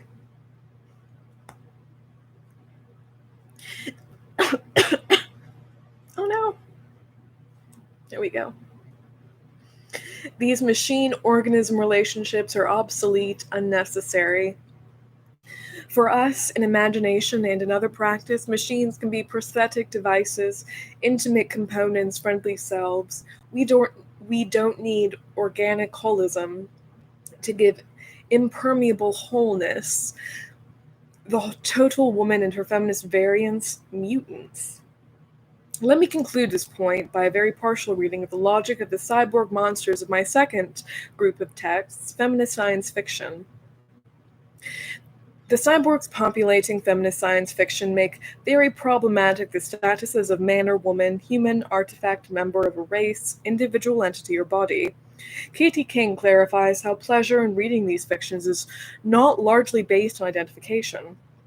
Students facing Joanna Russ for the first time, students who have learned to take modernist writers like James Joyce or Virginia Woolf without flinching, do not know what to make of The Adventures of Alex or The Female Man, where characters refuse the reader's search for innocent wholeness, while granting the wish for heroic quests, exuberant eroticism, and serious politics. The Female Man is a story of 4 versions of one genotype, all who meet, but even taken together do not make a whole, resolve the dilemmas of violent moral action, or remove the growing scandal of gender. The feminist science fiction of Samuel R. Delany, especially Tales of Neveron, mocks stories of origin by redoing the Neolithic Revolution, replaying the founding moves of Western civilization to subvert their plausibility. James Tiptree Jr., an author whose fiction was regarded as a particularly manly until her true gender was revealed, tells tales of reproduction based on non-mammalian technologies like alternation of generations of male brood pouches and male nurturing. John Varley constructs a supreme cyborg in his arc-feminist exploration of Gaia, a mad goddess planet trickster old woman technological device on whose surface an extraordinary array of post-cyborg symbioses respond.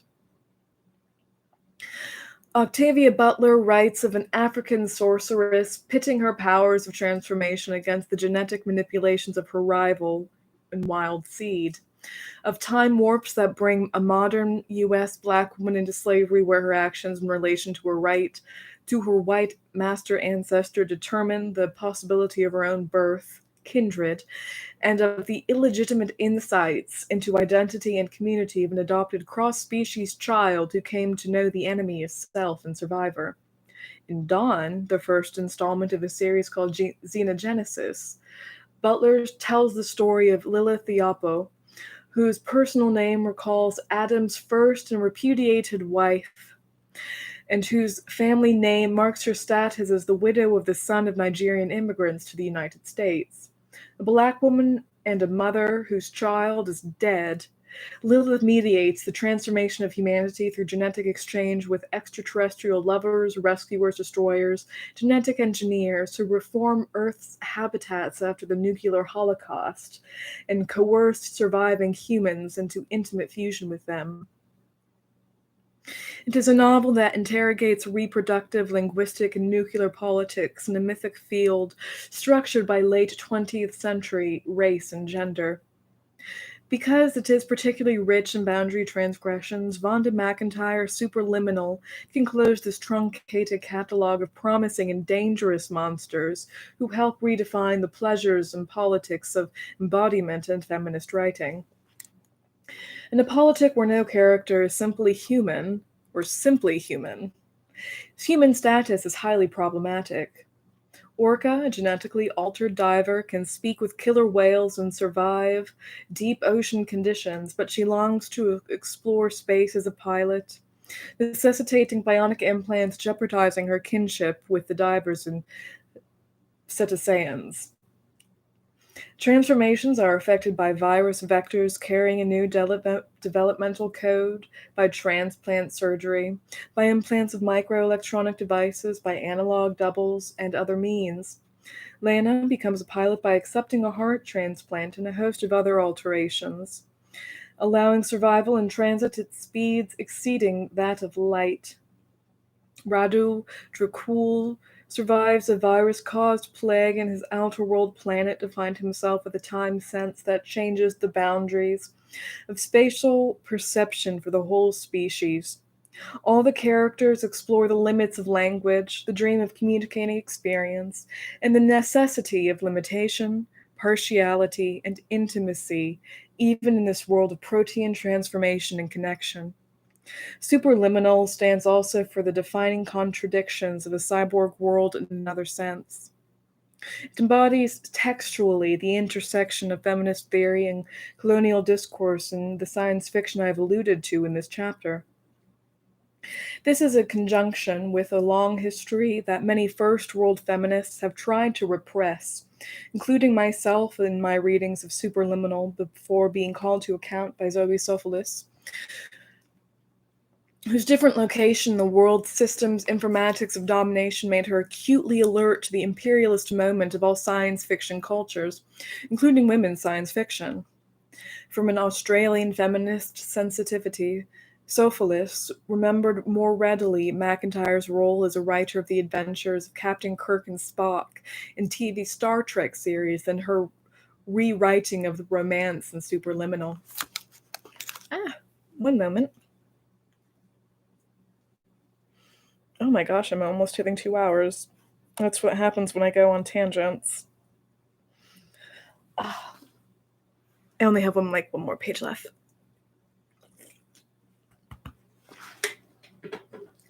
Yeah. Okay, there we go. I just slowly sunk down. Monsters have always defined the limits of community in Western imaginations. The centaurs and Amazons of ancient Greece established the limits of the centered polis of the Greek male human by their disruption of marriage and the boundary pollutions of the male warrior with animality and woman. Unseparated twins and hermaphrodites were the confused human material in early modern France who grounded discourse on the natural and supernatural, medical and legal, portents and diseases, all crucial to establishing modern identity. The evolutionary and behavioral sciences of monkeys and apes have marked the multiple boundaries of late 20th century industrial identities. Cyborg monsters in feminist science fiction define quite different political possibilities and limits from those proposed by the mundane fiction of man and woman. There are several consequences to taking seriously the imagery of cyborgs as other than our enemies. Our bodies, ourselves, bodies are maps of power and identity. Cyborgs are no exception. A cyborg body is not innocent, it was not born in a garden, it does not seek a unitary identity, and so generate antagonistic dualisms without end or until the world ends. It takes irony for granted. One is too few, and two is only one possibility. Intense pleasure in skill, machine skill, ceases to be a skin, but ceases to be a sin. Skin works too. I think that's actually what I said, but an aspect of embodiment. The machine is not an it to be animated, worshipped, and dominated. The machine is us, our processes, an aspect of our embodiment. We can be responsible for machines. They do not dominate or threaten us. We are responsible for boundaries, and we are they. Up until now, once upon a time, female embodiment seemed to be a given, organic, and necessary thing. And female embodiment seemed to mean skill in mothering and its metaphoric extensions. Only by being out of place could we take intense pleasure in machines. And then, with excuses that this was organic activity after all, appropriate to females. Cyborgs might consider more seriously the partial, fluid, sometimes aspect of sex and sexual embodiment. Gender might not be global identity after all, even if it has profound historical breadth and depth. The ideologically charged question of what counts as daily activity, as experience, can be approached by exploiting the cyborg image. Feminists have recently claimed that women are given to dailiness, that women more than men somehow sustain daily life and so have a privileged epistemological position potentially. There is a compelling aspect to this claim, one that makes visible undervalued female activity and names it as the ground of life. But the ground of life? What about all of the ignorance of women, all of the exclusions and failures of knowledge and skill? What about men's access to daily competence, to knowing how to build things, to take them apart, to play? What about other embodiments? Cyborg gender is a local possibility taking a global vengeance. Race, gender, and capital require a cyborg theory of wholes and parts. There is no drive in cyborgs to produce total theory, but there is an intimate experience of boundaries, their construction and deconstruction. There is a myth system waiting to become a political language to ground one way of looking at science and technology and challenging the informatics of domination in order to act potently. One last image. Organisms and organismic, holistic politics depend on the metaphors of rebirth and invariably call on the resources of reproductive sex. I would suggest that cyborgs have more to do with regeneration and are suspicious of the reproductive matrix in most of birthing. For salamanders, regeneration after injury, such as the loss of a limb, involves regrowth of structure and restoration of function, with a constant possibility of twinning or other odd topographical productions at the site of former injury. The regrown limb can be monstrous, duplicated, potent. We have all been injured, profoundly. We require regeneration, not rebirth, and the possibilities for a reconstitution include the utopian dream of the hope for a monstrous world without gender. Cyborg imagery can help express two crucial arguments in this essay. First, the production of universal, totalizing theory is a major mistake that misses most of the reality, probably always, but certainly now. And second, taking responsibility for the social relations of science and technology means refusing an anti-science metaphysics, a demonology of technology. Neckland. And so means embracing the skillful task of reconstructing the boundaries of daily life, in partial connection with others and communication with all of our parts. It is not just that science and technology are possible means of great human satisfaction, as well as a matrix of complex dominations. Cyborg imagery can suggest a way out of the maze of dualisms in which we have explained our bodies and our tools to ourselves. This is a dream not of a common language, but of a powerful infidel heteroglossia. It is an imagination of a feminist speaking in tongues to strike fear into the circuits of the super savers of the new right. It means both building and destroying machines, identities, categories, relationships, and space stories. Though both are bound in the spiral dance, I would rather become a cyborg than a goddess. Oh, wow. So that was Donna Haraway's Cyborg Manifesto.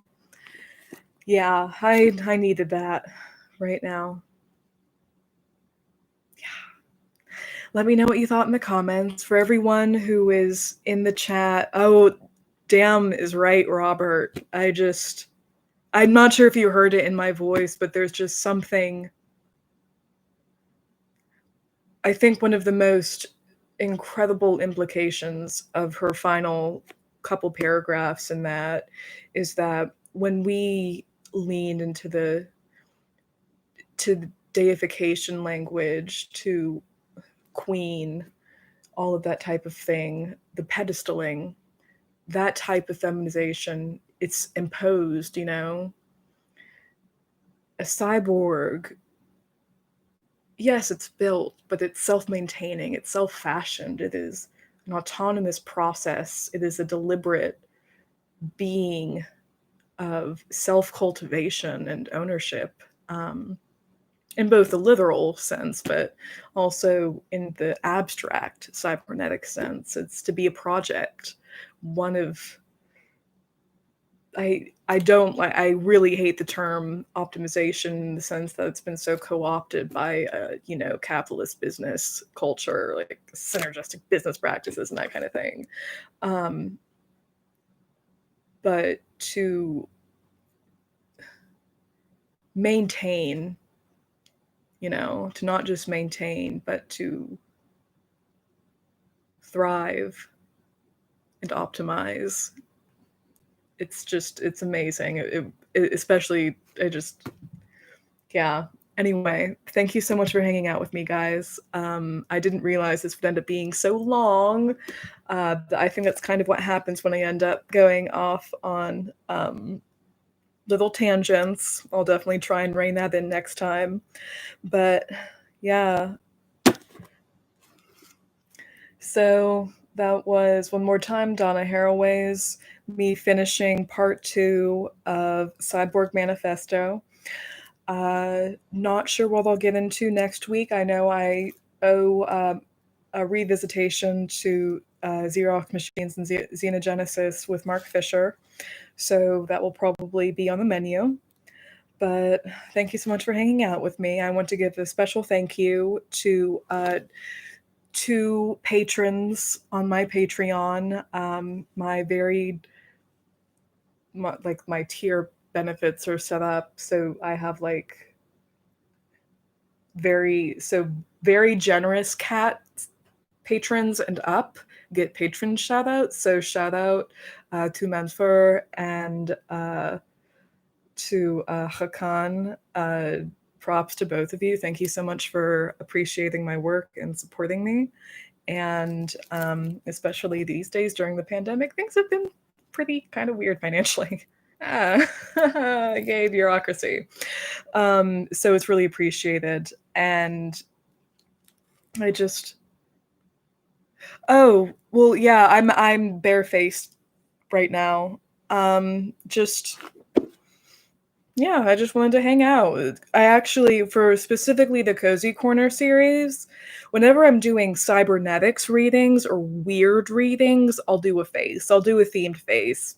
But for the Cozy Corner, I don't wear makeup, or I'll wear very natural makeup, but usually nothing, because I'm typically in PJs. I'm in my PJs right now. So anyway, but again, thank you. Shout out to my patrons, and thank you so much for hanging out with me. And what should my sign off be this week?